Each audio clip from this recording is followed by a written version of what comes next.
We arrive in Japan for the ADA Nature Aquarium Party 2012. Following a peaceful train ride to Tokyo, we grab some wonderful izakaya, that's basically Japanese bar food, and prepare for the day one events. The first order of business is to vote for your favorite layout from the top 100. It was an honor to see that my brother Mike's entry had made the cut, and it made my vote an easy one for sure. After the voting, we gathered in the auditorium, and you could feel the excitement in the air as the countdown to the top layouts in the world began. Mike's layout placed 34th out of over 2,000 entries. Not bad at all. In the next round of voting, we were to choose our favorite from the top 7. I gotta say it was pretty cool to have a personal hand in determining the very best of the best layouts. While the votes were tallied, we were introduced to ADA's layout maintenance team. These guys are the unsung heroes of many a great aquascape. Knowing firsthand what these guys do every day, I can assure you they are truly world class. In my opinion, this was the most interesting and creative of the top 7. But with the votes fully tallied, this layout claimed the top spot. While it was masterfully executed, I guess I'm just not a big fan of the more literal landscape-type aquascapes. And for being ranked number 1, I gotta say the master judges were pretty critical of it overall. But hey, this guy walked away with 10K, and I'm just sitting here making a video. A highlight for me is always Amano's personal critiques of how otherwise strong layouts could be made even better. A true master's insights are not easily found in this hobby, and this alone is worth the price of admission to me. After a heartfelt expression of thanks from Mr. Amano, it was time for the famed Iwagumi Challenge. Contestants choose from this sweet selection of Manton stone to create a hardscape in about 30 minutes. This is tough because, well, hello there. Anyway, I was saying this is tough because you've got everybody watching you and a real serious time limit. Setting stones is hard enough under the best conditions. The judges used the centuries-old Japanese paddle system to rank each layout. This one should have won, but somehow this one did. Now, my apologies here. Regrettably, there's no additional footage of the party due to that little Japanese custom where I think it's like an insult if your glass is empty. Yeah, we'll just leave it at that. The next day, we did some eating and some sightseeing around Tokyo, which was nice, but what we really came for was the Sumida Aquarium. Simply put, I was not at all ready for the Nature Aquarium awesomeness that awaited us inside. This 20-foot-long layout was just mind-numbing. I don't have words to even begin to describe the impact this aquarium has when you see it in person. And not one, but 2 giant nature aquariums in the same space was just sensory overload. As a nature aquarium lover, and someone who's dedicated their whole life to aquarium design, this was it. This was the pinnacle. And knowing so intimately what's involved in pulling off installations at this scale only compounded my amazement. This is just something every hobbyist must experience in their lifetime. It's that good. And my amateur video here doesn't begin to convey the full majesty of these 2 aquariums.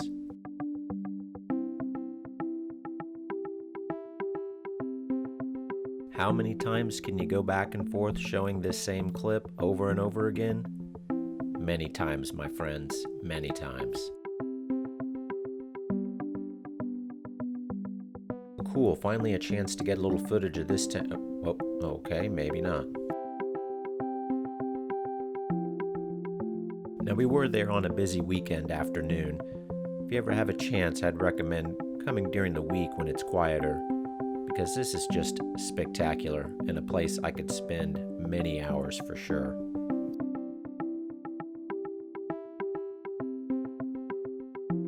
Monday found us in Niigata at the ADA Nature Aquarium Gallery. I know of no other place on Earth with as many amazing aquascapes under one roof as the ADA Gallery.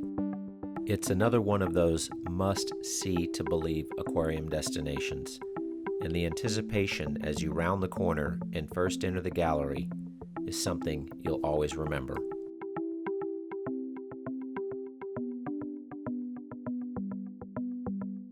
I've visited the ADA Gallery several times in the past, and I have to say this year the layouts were totally on point, the best I've ever seen them easily. Every layout seemed to have been timed perfectly to be at its peak for our visit.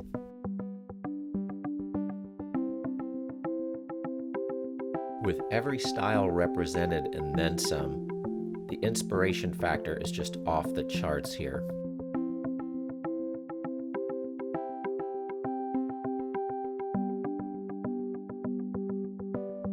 Aquascape after aquascape, Amano confirms he's the uncontested master of the Nature Aquarium style. You find yourself asking just how much perfection can be under one roof. Well, apparently, quite a lot. And if I sound like just another ADA Amano fanboy, well, I make no apologies, because this body of work is incredible. Our tour ends at Mr. Amano's house to experience in person his own personal aquarium. I believe it's somewhere around 10 years old now and is an absolute monument to maintenance. I'm always blown away by the clarity of the water and the health of the plants, not a speck or trace of algae anywhere.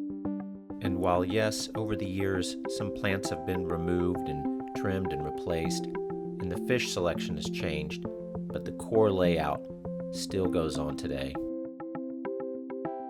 Just as I was a couple years ago on my last visit, I was blown away by the health of the stem plants in the back of the aquarium. The vitality and perfection of the stem plants from top to bottom, almost an entire 4 feet, is just unreal. You get a profound sense of Amano's persistence, dedication, his passion for the Nature Aquarium. There's just no other way to achieve something like this. A moment of peaceful reflection in Mr. Amano's private garden before, what's that? Get the hell out? Okay.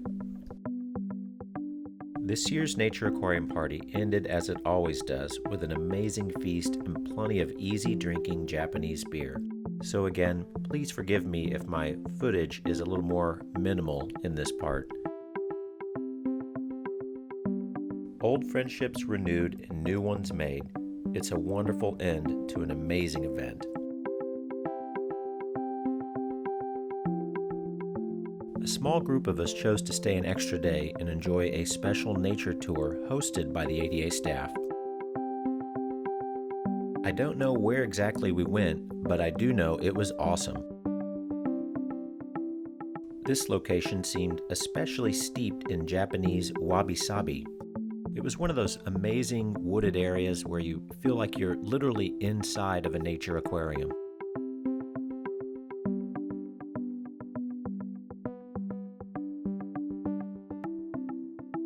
Next, we went to a lake and cruised around on a boat and viewed some amazing Japanese fall colors, and they were stunning. Again, I could see the potential aquascape in every little rocky island. After some lunch, it was off to the next destination. Coming from Houston, which is flat and not especially seasonal, this was a real visual feast.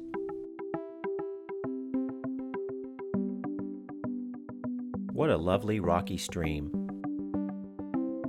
The Japanese don't mess around when it comes to food, and we were treated once again to a glorious feast before headed back to Tokyo.